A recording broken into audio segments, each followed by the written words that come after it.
Everyone in the room thought he was about to die. The officers froze, the engineers shouted, and the veteran soldiers turned away because they knew what was coming next. A skinny farm kid, barely old enough to shave, had just made what they all believed was the stupidest mistake possible while handling high explosives. He had wired the charge wrong. Not slightly wrong, catastrophically wrong. According to every rule in the book, the explosion should have failed or killed him.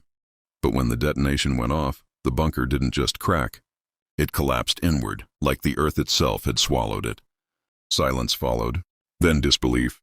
Because in that moment, a mistake made by a nobody, farm boy, accidentally revealed something no military textbook had ever explained. A new way to break bunkers, a new way to break wars. And it all started with a mistake no expert would ever admit to making. He didn't grow up dreaming of medals, tactics, or battlefield glory. He grew up with dirt under his fingernails. The farm sat miles from the nearest town, where days began before sunrise and ended when the body gave out. His childhood education wasn't strategy, it was pressure. Pressure to fix broken tools. Pressure to solve problems with whatever was on hand. Pressure to make things work because failure meant hunger. Explosives weren't foreign to him. On farms, blasting stumps and rocks wasn't unusual.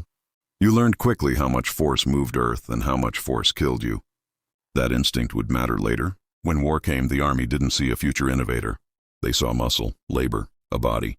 So they handed him a shovel and told him to dig. Enemy bunkers were everywhere. Concrete monsters dug into hillsides, reinforced with steel, layered with earth. Artillery bounced off them. Bombs shattered the surface but left the heart intact. Assaults cost lives, dozens at a time. Engineers tried everything. Bigger charges, deeper tunnels, more explosives. Nothing worked consistently. The problem was simple and impossible at the same time. Explosions pushed outward. Bunkers resisted outward force. You could pound them for days and still lose men trying to take them. The army needed a miracle. Instead, they got a mistake. It happened during a routine demolition test. No generals, no observers. Just engineers and a few soldiers preparing a charge against a mock bunker wall. The farm kid was assigned to assist, carry equipment, wire fuses, stay quiet. He misunderstood the instructions. Instead of placing the explosive flush against the wall with outward force, he left a gap, a pocket of air, a flaw that violated standard demolition logic. One officer noticed. He laughed. Another swore. Someone shouted for the kid to fix it. But time ran out. The detonator was already live. They took cover, expecting embarrassment at best or a fatal blast at worst. The blast didn't roar. It thumped. A deep, heavy concussion like the ground itself exhaled. Dust didn't spray outward. It was sucked inward. It was sucked inward. The bunker wall folded. Not cracked. Not chipped. Folded. Steel supports bent like wet wire. The interior collapsed under its own weight. The engineers stood frozen, because what they saw violated everything they believed about explosives. The gap mattered. That pocket of air allowed the explosive force to compress before expanding. Instead of pushing outward, the blast wave reflected inward, creating a momentary vacuum followed by crushing pressure. The bunker didn't resist it. It was pulled apart from the inside. The farm kid hadn't known the math. He knew dirt. He knew how pressure behaved underground. And without realizing it, he had recreated a principle physics textbooks hadn't applied to warfare yet: denial. The officers didn't celebrate. They argued. Some claimed it was a fluke. Others blamed faulty materials. A few insisted it couldn't be repeated, so they tested it again and again, each time the same result. Smaller charges, deeper penetration, less risk to attacking troops. What had once required days of bombardment now took minutes. The mistake was no longer a mistake. It was a method. From accident to doctrine. They refined it quietly. No announcements, no medals, just new manuals, new diagrams, new training sessions that avoided mentioning the origin. Because militaries like genius. They hate accidents. Soon, assault teams approached bunkers differently. Charges weren't pressed tight anymore. Gaps were measured. Timing was adjusted. Enemy defenses that once felt invincible began collapsing in seconds. The war didn't change overnight. But battles did. The farm kid didn't become famous. He wasn't promoted fast. He wasn't interviewed. He wasn't remembered. He went back to carrying equipment, following orders, surviving. But every bunker that fell using that method carried his invisible fingerprint. A mistake made by someone who didn't know enough to be correct. Part 9. The Irony of War Innovation.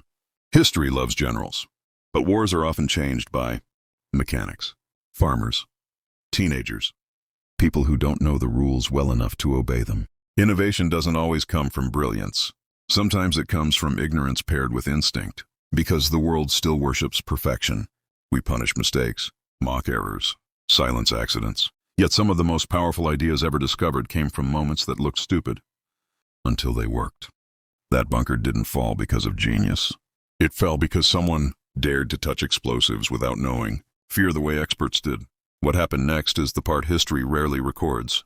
After the tests, after the quiet approval, after the method was absorbed into official doctrine, something strange settled over the base. Silence. No celebration. No congratulations.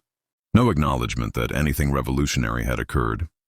The engineers went back to their drafting tables. The officers moved on to the next operation. And the farm kid, he was reassigned the very next morning.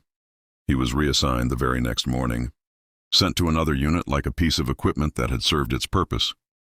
That's how war treats discovery when it comes from the wrong mouth. The technique was no longer an accident. It was a procedure now, a clean diagram and a manual, a paragraph stripped of emotion, intuition, and origin, and the boy who caused it disappeared into the noise of the war.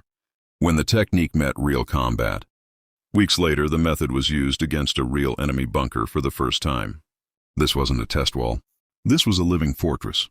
Machine guns nested inside, infantry pinned down in the open, casualties mounting by the minute. Instead of a prolonged bombardment, a small demolition team approached under cover of smoke. They placed a charge, not flush, not tight, but with measured space, just as the new procedure required. Some of the veterans doubted it. They had seen bunkers eat explosives before. The blast went off. There was no dramatic fireball, just a low, crushing sound, followed by the ground giving way. The firing stopped instantly. When the smoke cleared, the bunker entrance was gone. The roof had collapsed inward, burying everything inside. The assault team moved forward without resistance. For the first time, the men realized something fundamental had shifted. Bunkers were no longer monsters. They were vulnerable. The enemy noticed too. It didn't take long for the other side to notice. Bunkers that had survived weeks were suddenly failing in minutes. Defensive lines built with confidence were being abandoned. Engineers scrambled to reinforce structures, adding more steel, more concrete, more earth. But they were solving the wrong problem. They were reinforcing against outward force. The attack no longer came that way. And once a defense is built on the wrong assumption, it doesn't matter how strong it is. It will fail. Why no one talked about the kid? There was a reason his name never circulated. If the story became public, it would raise uncomfortable questions. Why hadn't trained experts thought of this sooner? Why did it take a farm kid to stumble into it? What other mistakes were being dismissed right now that might change everything? Institutions hate those questions. So they buried the origin and kept the outcome. The method survived. The man did not. At least not in memory. The personal cost. Years later, long after the war ended, the farm kid returned home. The land hadn't changed. The soil still demanded work. The days were still long and unforgiving.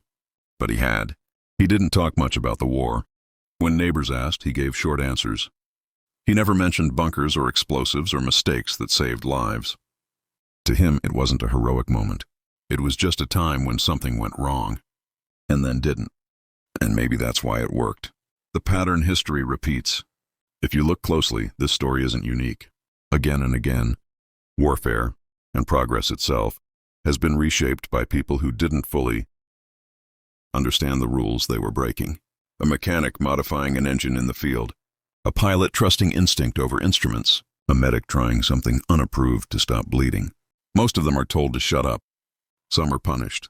A few are ignored. But occasionally, one mistake survives long enough to prove everyone wrong. The real lesson of the stupid mistake. The explosion didn't change warfare because it was bigger. It changed warfare because it was different. The kid didn't ask, "What is the correct way?" He asked, "What might work?" That difference is everything. Experts optimize what already exists. Outsiders accidentally invent what doesn't. Why this still matters today? Modern warfare uses advanced sensors, algorithms, and precision weapons. But the core truth hasn't changed. Every system, no matter how advanced, is built on assumptions. And assumptions are fragile. Somewhere right now, someone is making a mistake that experts would laugh at. Most of those mistakes will fail, but one of them might quietly rewrite the rules again. That bunker didn't fall because of power. It fell because of humility, because someone didn't know enough to be afraid of doing it wrong. History will always praise the polished solution, but progress often begins with the unpolished error. So the next time you hear about a stupid mistake, remember this. The world you live in was shaped not just by brilliance, but by accidents that refused to stay accidents. And somewhere, a farm kid is still teaching generals lessons they never wanted to learn.